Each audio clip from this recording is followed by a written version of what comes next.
In today's video, I'm going to teach you how to connect Google Analytics to Google Merchant Center. By the end, you'll have these two Google products talking to each other so you can see richer insights about how shoppers interact with your products, from free listings to shopping campaigns, all in one place. First, open your Google Analytics account and make sure you're in the right property for the website or app you want to measure. If you manage multiple properties, double-check the name at the top of the interface so you don't accidentally link the wrong one. When you're ready, look to the bottom left corner and click the Admin Gear icon. This opens the settings area where all linking is managed. In the admin view, focus on the property column in the middle. Scroll until you find Product Listgeek links. This is the hub for connecting analytics with other Google tools. Go ahead and click Product Links, then select Merchant Center from the list of available link types. If you don't see Merchant Center here, it usually means you're not in a supported property or your permissions are limited.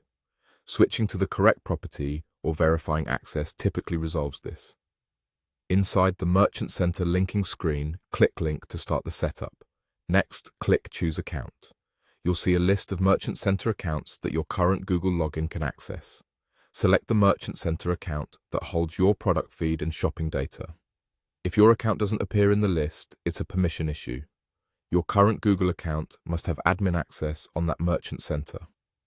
Admin access means you can manage users and settings, not just view products. If you're missing that level, reach out to an existing admin and ask them to grant you admin access so the account becomes selectable here. Once your Merchant Center account is selected, take a moment to review what will happen after linking. Analytics can use this connection to improve reporting and, in some cases, to help with audience and attribution consistency across tools. When everything looks correct, click Confirm. That finalizes the link.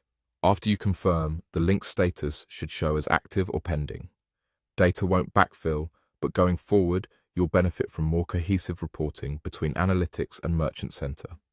If you ever need to adjust or remove the connection, you can return to Admin, open Product Links, choose Merchant Center, and review the link details there. That's it. You opened Google Analytics, went into Admin, navigated to Product Links, chose Merchant Center, clicked Link, selected the right account, ensured admin access, and confirmed. You're now set up to get more meaningful insights across your shopping ecosystem.